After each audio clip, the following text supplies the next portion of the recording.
Hello there. It's Percy Weller at your service.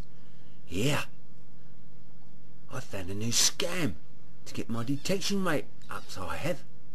Instead of ignoring break-ins and giving incident numbers out over the phone, I go round the victim's house. Go in on the pretext I am interested in their burglary.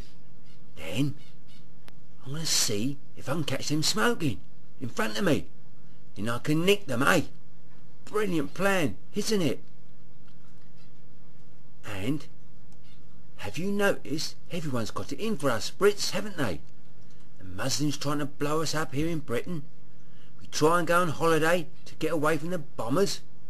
And the Spanish ET8 terrorists threaten to blow up the Plymouth to Santander ferry.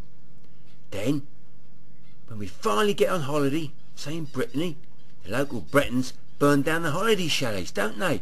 And they intimidate us. They want us to clear off, don't they? And it's a bit naughty when you consider their ancestors are Britons from Cornwall, forced out by the Romans. Do you know more than 1 million British passports have been issued to immigrants over the past decade? 10 years, that is. That's an average of 102,000 every year, meaning an immigrant is granted British citizenship every 5 minutes. We've got to find him and get rid of him. I know what he's doing with all those passports, eh? Here. First I had to get rid of my analog TV. Now it's the turn of my radio.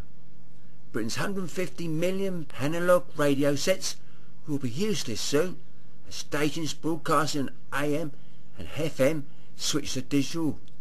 It's not good enough, is it? Labour MPs must have shares in radio companies, eh? Gordon Bennett Brown has promised to help first-time buyers onto the property ladder by building millions of affordable new homes. But what about the couples on low wages who can't find a house to rent, eh? 3 million new properties will be built by 2020. 250,000 more than has been previously announced. How many will be for immigrants and second homes for rich people, eh? The government says migrant workers are needed in rural areas. Migrant workers turning up in rural areas have tripled, you know. But it's because young Britons are leaving for the towns, isn't it?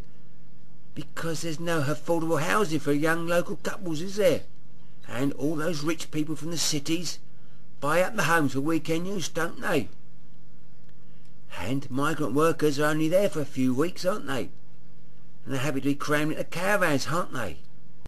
Here, the police are getting an extra £3 million to fund the revolutionary head camera technology. Bummer for me, that is, when I'm chatting up Mrs Jones down the road, eh? The station will know what I'm up to. I can't really turn them off, can I? The super will know what I'm up to.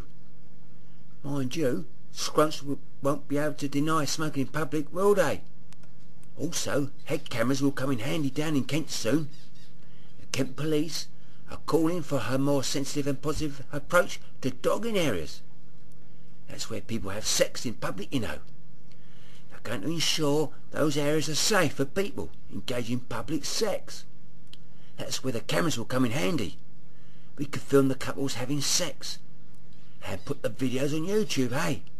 Have a prize for the video that gets the most views, eh? And in Durham, mystery shoppers are being sent in by false bosses to report fake crimes in a snooping mission on police. Nice, eh? The bosses say the schemes are designed to improve service levels, but the govs are furious at what they see as spying. Some have even threatened to arrest the civilian researchers for wasting police time if the move goes ahead as planned. Mind you, that'll get their detection rate up, eh? For their bonuses too. Hundreds of the queries are set to be made each year, taking up hours of police time for hard-pressed officers. That means less time on the streets, arresting real scroats, doesn't it? And do you know, convicts are to receive government help to ensure they can inject heroin safely inside jail. Criminals will be given taxpayer-funded disinfectant tablets to clean their syringes.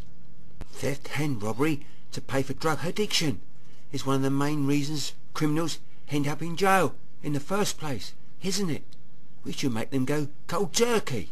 That's more in public's interest, isn't it? And we have been told to stop saying Roger and Hal on the radio. I wonder if it's because rogering has sexual connotations, doesn't it?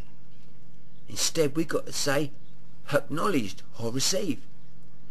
And it's all because we're getting £2.9 billion of airwave secure police radio systems, eh?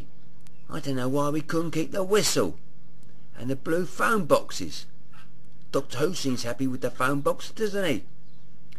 And affirmative is being replaced with yes, yes. What a load of old bollocks, hey? Or should that be what a load of bollocks, hey? Yes, yes, could be guess, couldn't it? Yeah. We've been holding interviews this week for Polish speakers to answer 999 calls in an effort to cope with the influx of migrants who cannot speak English. Can you believe that? But in the past 6 months, 41 different languages were spoken during 999 calls. So are we to have 41 different people answering calls? When dialing 999, you'll have to say what language you want to speak, hey? But who's going to recognise what language you're speaking? What happened to integration, eh? Here, our lads at the media department in Devon have withdrawn a TV appeal to catch a suspect of sexually assaulting women because the suspect is an Afghan. Devon Racial Equality Council said that her appeal could lead to a racist backlash. So it's official. If you're an immigrant, you can break the law with impunity, can't you? Anyway, his name is Nurullah Siddiqui. He's 5'10" and slim, and poses as a taxi driver, so watch out for him. Keep your eyes peeled. Got to go now and get a fitting for my head camera. Bye bye. Bye bye.